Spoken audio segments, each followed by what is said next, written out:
Well, hi there. It's just gone 11 o'clock and time for the penguin on top of your television set to explode. Hang on a tick. Oh, no, that's for a different thing. Oh, no, I apologize for that. No, it's time to show up. I'm showing up. I'm glad you showed up. I appreciate every single one of you. And do the little YouTube dance. Like, comment, subscribe, all that happy horse shit. And let's shit in the box.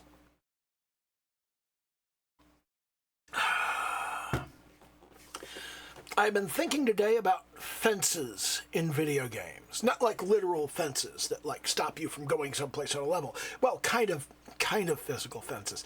Anyway, I was talking last time. I was talking about how mods are garbage, and I continued to do some thinking about that in the game design genre, in the milieu of designing games and making games work the way that you want. And the thing is that every game kind of fundamentally has a series of fences. And I kind of think of them in, as working in four different ranges. You have fences in the sense of positional fences, and that's like, it's where you are in the game. You may have different places you can go in the game. You can walk to this side of the level, you can walk to that side of the level. There's a lever on one side of the level that you can only reach if you're close enough to it. That's a positional fence. Unless you move to the area where you can reach the lever, you can't do whatever the lever allows you to do. Then you have the skill fence. The skill fence is like in a precision platformer. There's a platform that you have to leap to, but it's hard. It's not that the game won't let you leap high enough or far enough to get to that platform. It's that you need to have the skill to time your jump so you land on the platform. That's also a fence. That is a skill fence. If you don't have the skill, you can't do the thing. Then you have progression fences. And progression fences, these are the fun ones. This is the platform you can't get to until you have unlocked the double jump. This is the area of the level that you can't reach until you get the walk on water skill that lets you cross the river in between the two sections. It is your ability to deal damage dictated by your weapon, your ability to resist damage dictated by your armor. It's all of the things that you can change your abilities within the game towards, but you have that hurdle you have to clear first. And it may be a positional hurdle, it may be a skill hurdle. You may need to jump onto the platform to get the double jump item that allows you to double jump to the other platform. And you have to be where that platform is. You have to go where that platform is, jump onto the platform. That's a positional fence followed by a skill fence. And then you have a progression fence that you can overcome by collecting the double jump item. And then you can go and double jump and do your thing. And finally, you have time. There's a lot of stuff in games that you can't do unless it's been enough time. There are doors that only unlock after X amount of time. There are people you need to guard for a certain amount of time. There are places that you need to stay for a certain amount of time before a given thing happens. Like, in Vampire Survivors, if you want a horde of, say, 150 enemies, you have to wait until there are 150 enemies to be in the horde. There won't be that many enemies in the horde right at the beginning. Well, except in certain levels. Some levels have that many enemies in the horde right at the beginning, but... So all of these fences are kind of placed by the developer, and the developer is constantly trying to go, okay, well, we want to have this positional fence so that they have this menu of things that they can do here in this area. And we want to have a progression fence that their ability to do the things is dictated by how long and how well they've played the game. And we want to have a skill fence where you get better at the game as you play. Skill fences can go between games. if you've played a lot of Horde survival games, if you've played a lot of Vampire Survivors clones, you get good at running from the Horde. You get good at threading your way through enemies as you run from an army that's chasing you. You get good at that. You develop skill at that, and all of the games like that become easier. And you have to recognize that there are fences you've already cleared from a skill basis. Like, I have 24 Vampire Survivors clones because I'm building one. And because I'm building one, I need to look at what other ones look like. So I'll get this one, and I'll get that one, and I'll get this one, and I'll get that one, and I'll play this, and I'll play that, and I'll play this, and I'll play that. And I've got thousands of hours in these Horde survival games.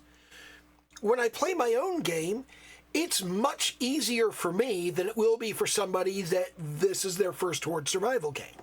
How many people is that going to be? I don't fucking know. Probably not very many. I don't see a whole lot of people playing Filthy Perverts Stole My Panties as their first Horde survival game. I think it's kind of a niche audience, okay?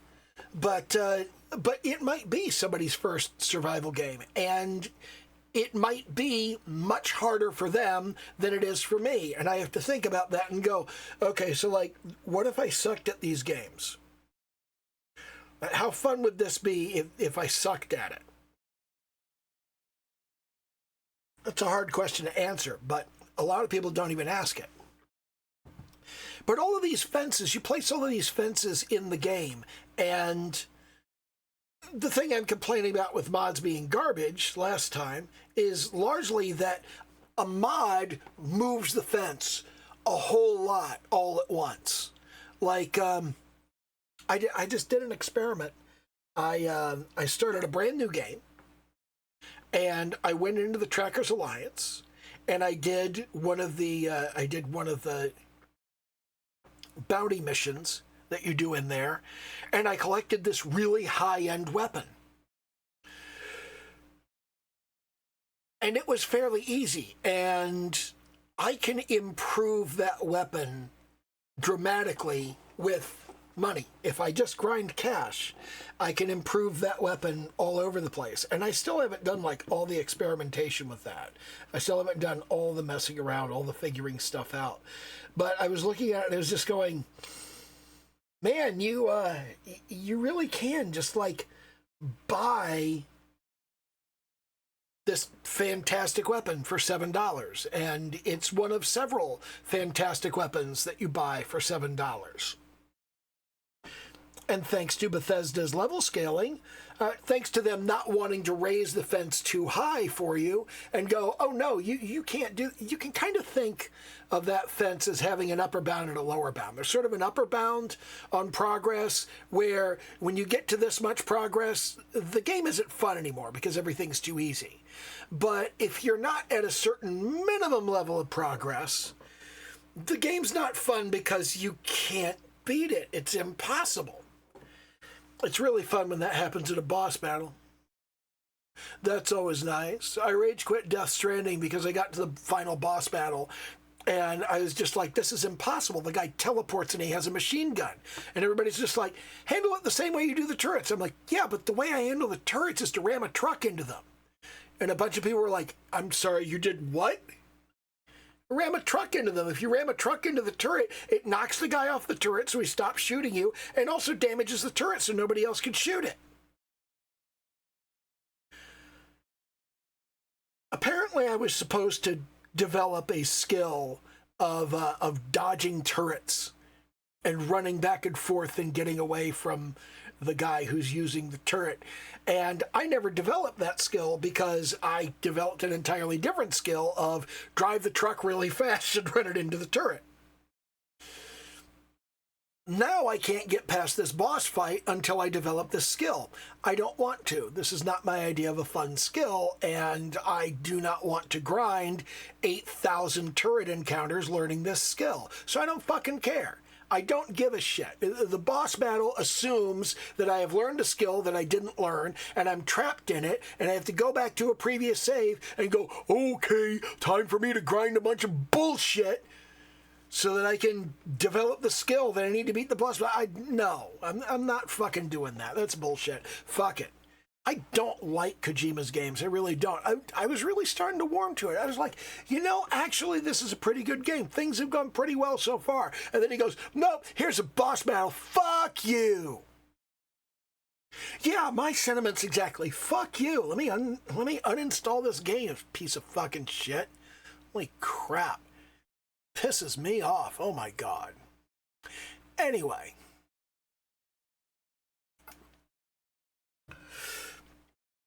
The thing about these fences is that you have to kind of arrange them and you have to figure out how the progression works, because at any given point in the game, you've got a bunch of fences that are holding your player into a kind of a box.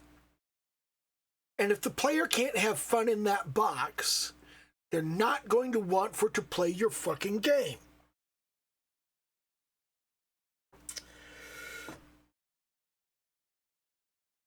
You have to think about that. You have to think about different kinds of players. You have to think about players with different levels of skill, players that are at different levels of progression, players that have spent a different amount of time getting to this point in the game, players who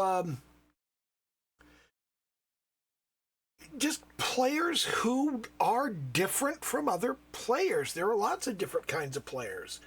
Every time you finish a level in my game, it unlocks a new character and a new weapon and a new level until you have all 10 levels and all 10 characters and all 10 weapons unlocked. And the thing is, all 10 levels should be fun for the first character with the first weapon. You should be able to play all 10 levels with that first character and their first weapon. And at the same time, that first level needs to be fun for all of the different characters with all of the different weapons. As it stands now, there's no difference between any of the characters, and it's just the weapon and the level. The character choice is just cosmetic. I do want to change that. I do want to give them like stats and stuff, but I haven't gotten around to doing that yet, because you got to think about how that works. Like, you have to think about how exactly are you going to manage the question of there are 10 different characters, and each of those different characters has their own stats. And when you get up to the character on level 10, well, obviously they're going to have the highest stats. How are you going to keep that first level fun for that character? Especially when different people have different ideas of fun. Like,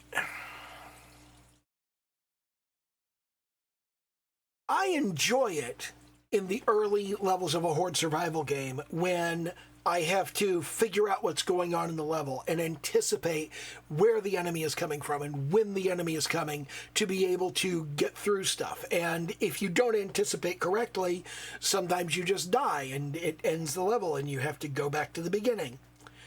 That happens, and I'm fine with that. But once I'm able to get through the entire level, there are people that want the level to continue being challenging with a highly skilled character. And then there are people like me who enjoy having the highly skilled character and going back to the first level and just stomping all over everything. I love that. I love going back to the beginning and going, well, look at me now. I think that's fantastic. But some people really hate that. And you have to figure out a way to cater to both of those people. You have to figure out a way that you're going to keep the game challenging for people with the top level character, but also allow people to go somewhere that the top level character can just stomp all over everything. Those are contradictory desires. So you have to install some kind of switch and trust them to turn the switch to the level they want it, and not go, oh, well, the switch should just be where I want it and I'm not allowed to turn it off. I'm sorry, I have to let you turn it off. I have to do that. Because some people don't want it on. Discord constantly, every time Discord issues, well, not every time, but frequently when Discord issues an update, it turns on the Discord overlay for all of my games. And I start up a game and it goes, hey, the Discord overlay is running. I go, oh, motherfucker. And I quit the game. And I go into Discord and I pull up my settings and I turn off the Discord overlay. And they go, why are you turning off the Discord overlay? And I tell them over and over again, because you keep fucking turning it back on. I turn it off and then I do an update and you guys have turned it back on because you're fucking stupid. You don't care what I want. You're like, oh no, surely he does want he must have done this by mistake. No, I don't want your fucking overlay. Leave it off. I turned it off. Let it stay off, you fuckers. Really fucking annoys me.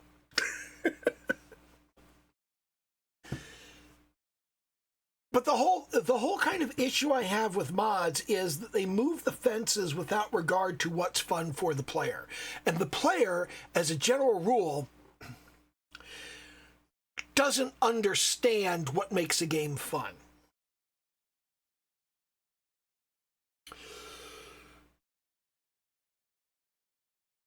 There's a certain skill set involved where it's like you're playing the game and you're like, this game isn't fun.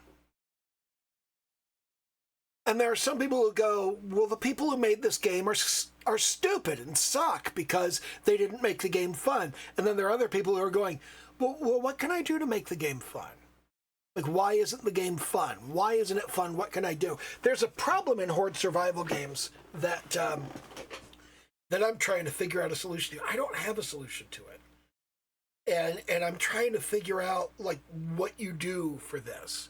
But as you add more and more upgrades to the game, you know how I was mentioning, like, it's only the top upgrades. It's only the good upgrades that matter. You know, as you add more and more upgrades, nobody cares about the bullshit upgrades down at the bottom.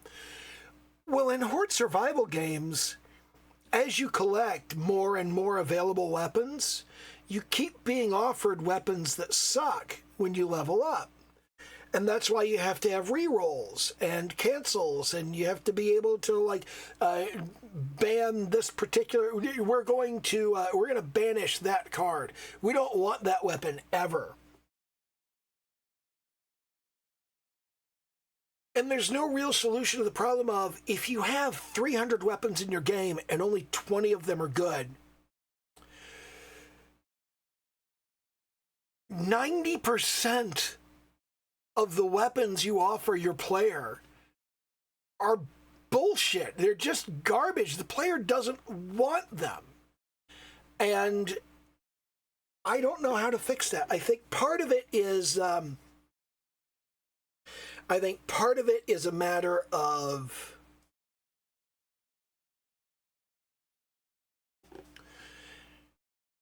matter of not having too large a pool of stuff.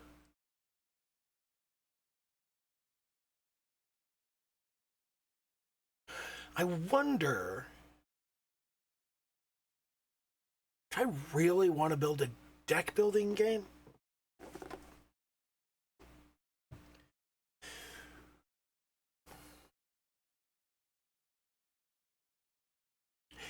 If I had a deck building and crafting to my Horde survival game,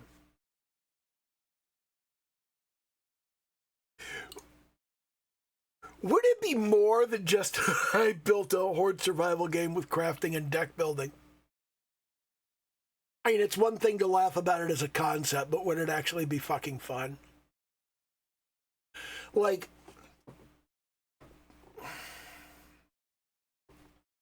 imagine if you could build a deck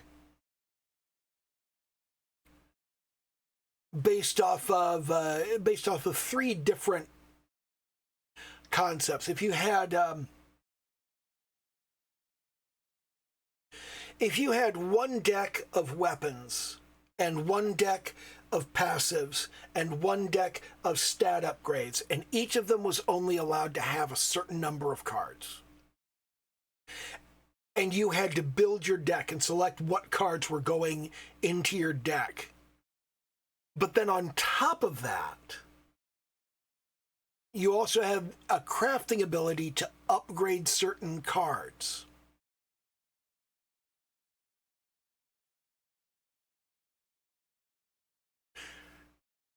So instead of having 100 different weapons, there are the 10 there's the one weapon that you get for your character's default weapon, and the one weapon that you can find in the level. And once you find it, it's unlocked, and it's a thing that you can put in your deck.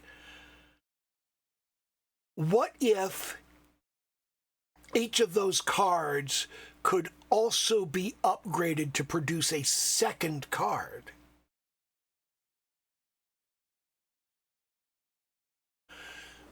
What if you had your fusions and setups, and I'm thinking out loud on this. Look, I'm sorry, this may or may not be interesting to anybody, but I have got to think a little more deeply about this and kind of figure out whether this sounds fun. If you're still watching this at this point, we're 20 minutes in. Nobody watches 20 minutes of my videos. Nobody in their right mind is still watching my videos after 20 minutes because everything goes off the fucking rails.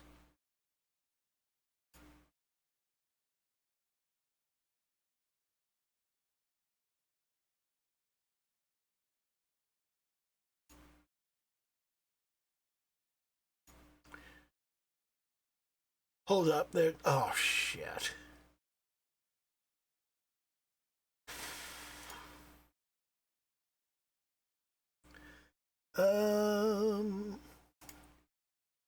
Clip Studio Paint version 5.1.2 is here. Let's see. What is the what's new?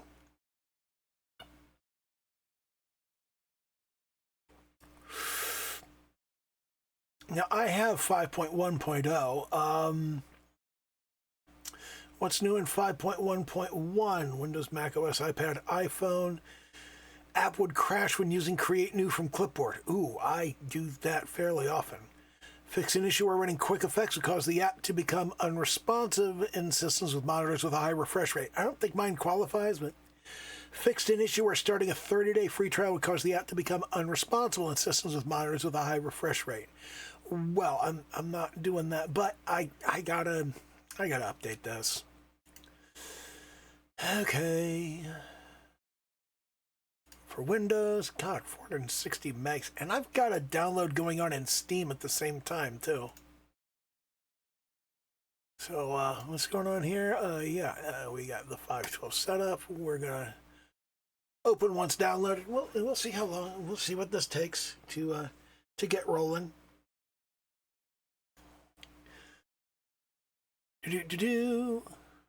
On the Barbaro Seville. Clip Studio Paint is fucking awesome. You should absolutely use Clip Studio Paint. It's a fucking great application. Well, if you do any art anyway. If you don't do any art, then it's kind of a waste. But if you do art, if you have a drawing tablet, you should get Clip Studio Paint. Good way to start getting away from fucking Adobe. I used to really like Adobe, and now they've just gone all in on AI. Although, to be honest, Adobe owns so much art that it's entirely possible Adobe's AI is trained ethically. Now, I don't know how you would establish that for certain, but that would be fairly cool if that's what they're doing.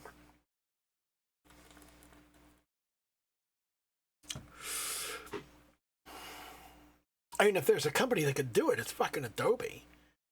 They've got like so much fucking art. They own a stock photo thing, for God's sake. They have the rights to these.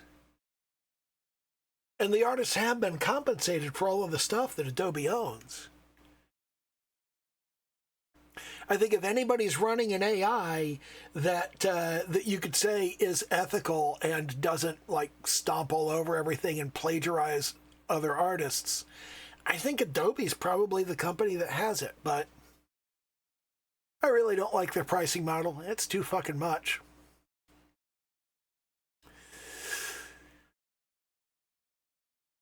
All right, we have now downloaded the setup, and I just need to whack enter on the setup and make it do the thing. Yep. Yes. Go right ahead and make changes to my device. Make all the changes you want to my device. I trust you implicitly. Famous last words. Yep. Yep. We're installing. I already had 5.1.1. So this is just a 30-day trial thing, which is like a complete fucking waste of time, but oh well. I may as well download it. May as well install. It's almost done anyway.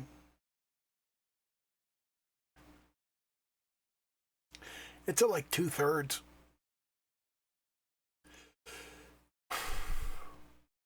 But yeah, I'm sitting here and I'm thinking, cards you can upgrade. That's kind of like Inscryption. Inscryption has cards you can upgrade, doesn't it?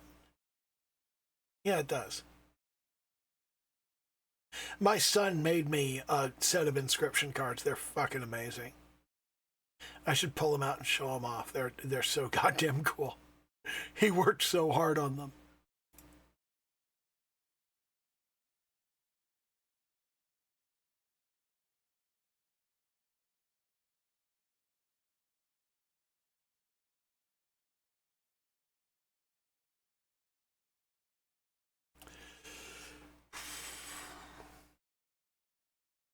I kind of like this deck builder concept. But it's not like strategy deck builder. It's more like, you know, choose the options you're going to have.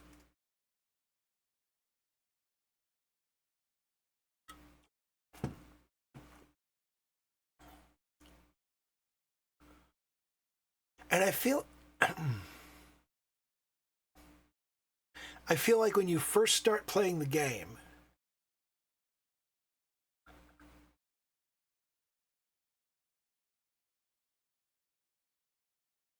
you should be allowed 2 cards of each type. I don't know. I'm not sure about this card types thing. I need to think about the card types thing. I think, ooh.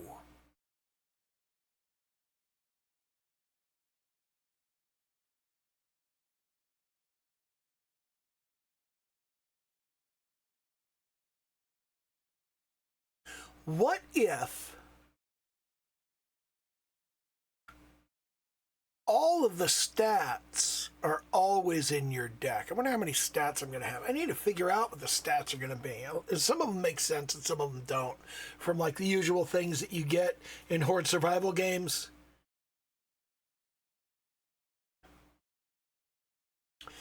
All right, we're finished with the install, and now we can fire up Clip Studio. And then we can fire up Clip Studio Paint. Now let's wait until our network task's complete. There we go. And then we'll hit draw.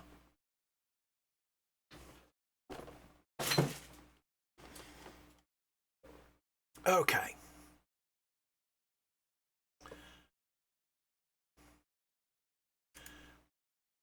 So let's pull up my Clip Studio Paint right here, and we'll just go ahead and use the default. It's a weird size. 3840 by 4000. Why? It is what it is. Let's use a slightly brighter color. Okay, so you would have your sort of weapons and passives. And you would be able to select, like, which cards you wanted to have in your deck. And then as you leveled up, but like for each of these, you'd be able to go, okay, if you have, ooh,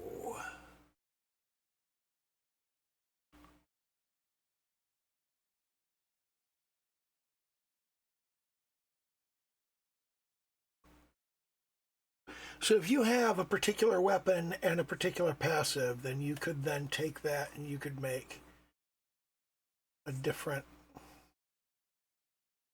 thingy.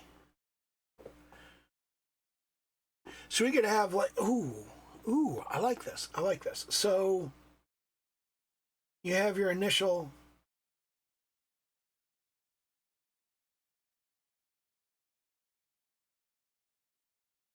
3, 6, 9, 10.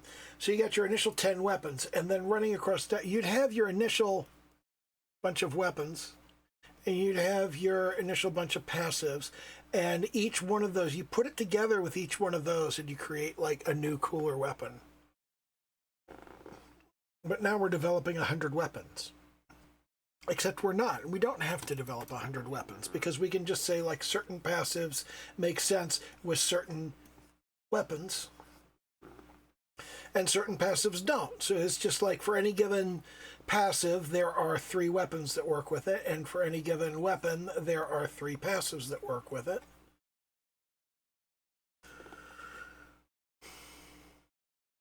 So if we do that, then if we have 10 passives, 10 passes will give us 30 new weapons.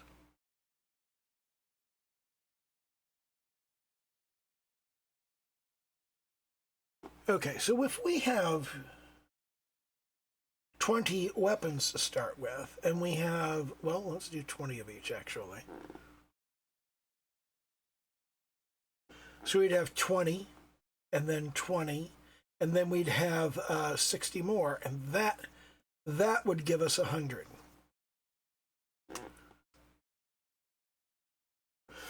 And there's a strategy element to that too. There's a strategy element of that from the design perspective, because if you start out, you've got your 10 initial weapons right over here, and then you've got your 10 weapons that you could find in the levels over here, and then we can have 10 base passives, and then we can have one new passive in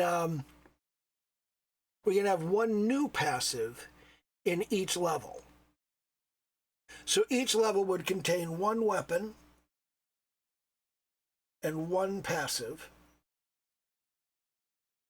And your initial set is 10 passives and your 10 weapons that you get with each. Well, it starts out as just one weapon, and then it expands by one each time you go through. And then those initial 10 passives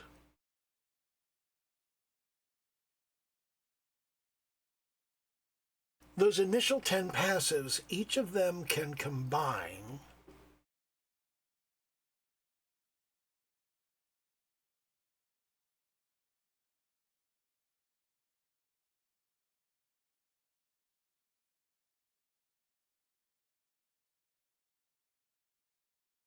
with 3 of the weapons. And you can control that because you have that sort of 1, 2, 3. You have the individual levels.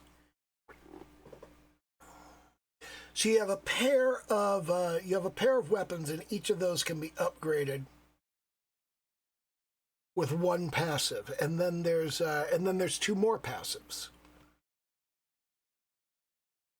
that you can upgrade it with.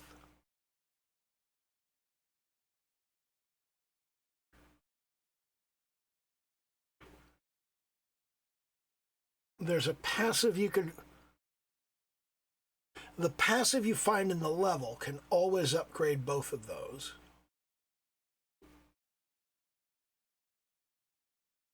And one of the passives you start with can upgrade both of those.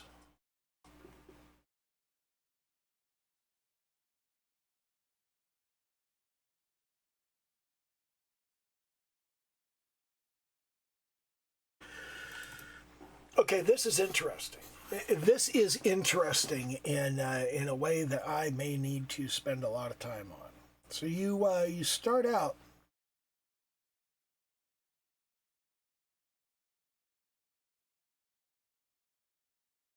You have your set of 10 passives up here.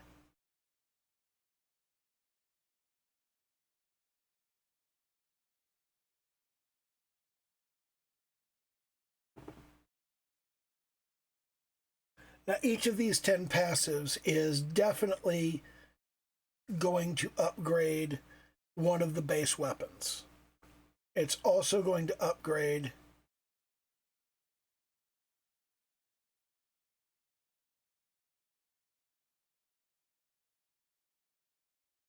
one of the weapons. It doesn't have to be the same one, does it? It could be a different passive from the initial deck, but this passive has to upgrade both of those plus another weapon from later on, and it can be any of the weapons.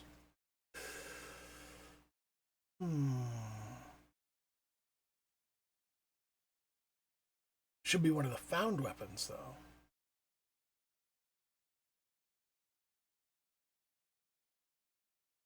So this one would upgrade both of those, and it would also upgrade one of the found weapons. So you have a start weapon and a start passive, a found weapon, and a found passive.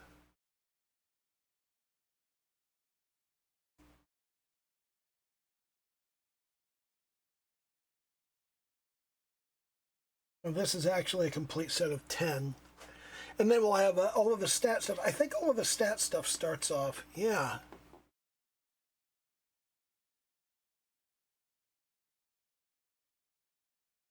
So you have to figure out which of the start passives works with your starting weapon,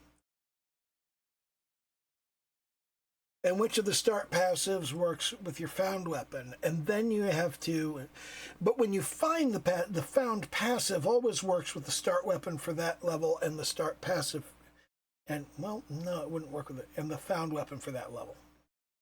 Not with the start passive. Passives and passives never combine.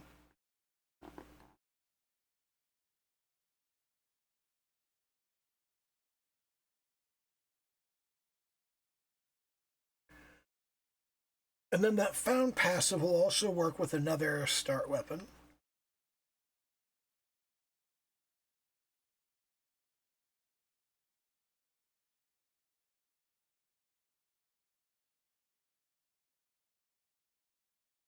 And your start passive will also work with another found weapon.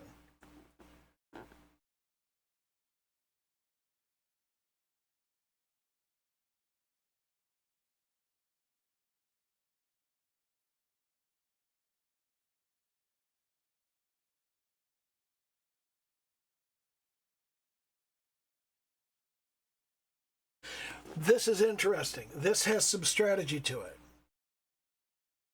So what you've got is each of these kind of gatewaying into a thing, and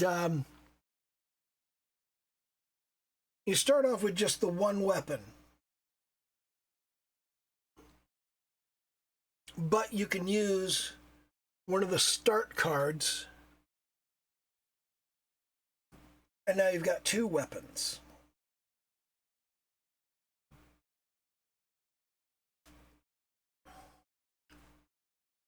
And then you have your found weapon, which takes you up by one weapon. And now you have another start card that comes up with that one. So you've got 1, 2, 3, 4, 5. Eventually you've got 6 weapons.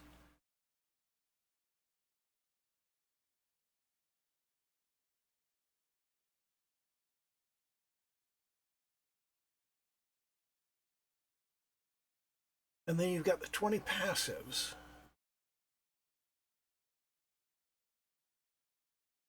And each of those passives also works with another weapon. So it comes out to 80 weapons and 20 passives.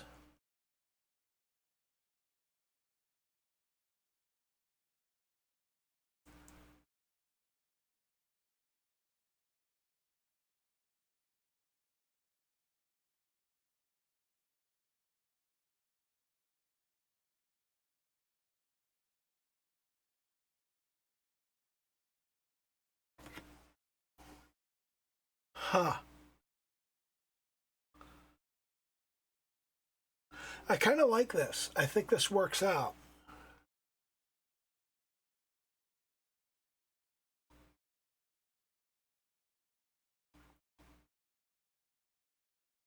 And it's not an unreasonable amount of stuff to work with, and you can just kind of gradually expand it. And every time you add a new weapon, all you do is, when you add a new weapon, well, you've got to select 3 passives that can upgrade it and what those upgrades produce. So when you create one weapon, you need 3 passives that affect it. Ooh, what if...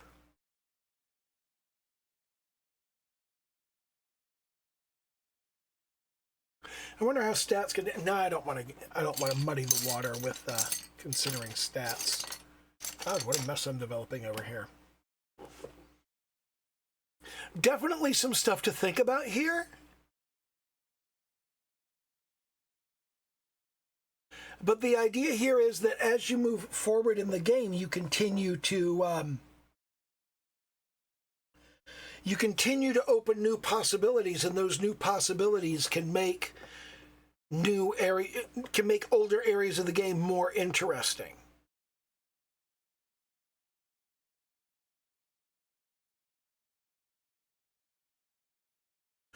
Ooh. What if... Huh.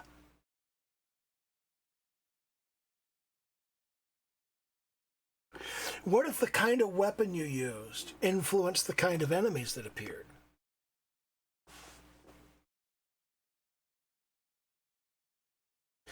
That's an interesting question. Well, this is way too long anyway. Yeah, this is the kind of stuff that I'm thinking about. So, again, do the little YouTube dance, like, comment, subscribe, all that happy horse shit. And okay, bye.